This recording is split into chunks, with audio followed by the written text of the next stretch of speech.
Primo Estate in McLaren Vale in South Australia is family owned and operated. In 1979, Primo Grilli and his eldest son Joe founded Primo Estate. And winemaker Joe produced his very own vintage when he was just 20 years old. Joe, it's a privilege to have you here, personally talking us through the Joseph experience. Tell us a bit about the concept behind the Joseph experience.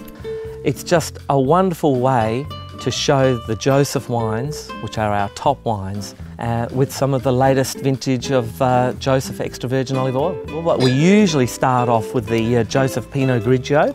It's named after our daughter Eleanor. You know, planted in our Clarendon vineyard, which is part of McLaren Vale, but it's on a hill on some really rocky soil, and I think you can see that coming through in the wine.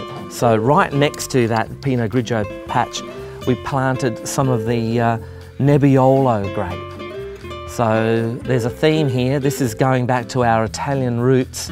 It's a grape that makes the great Barolo and Barbaresco wines of the Piedmont in northern Italy.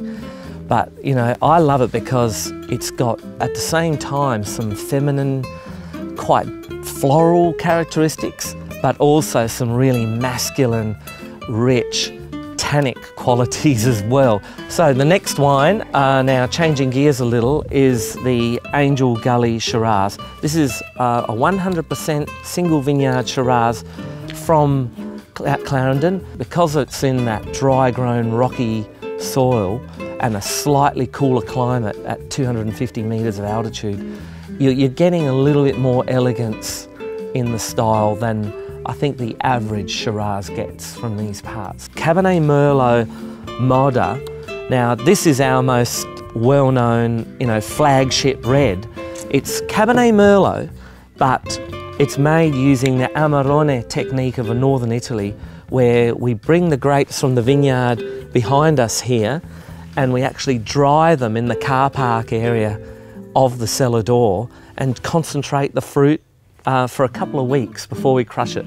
Well, you've sold me, Joe, thank you. Make sure you come down and try the Joseph experience at Primo Estate in McLaren Vale.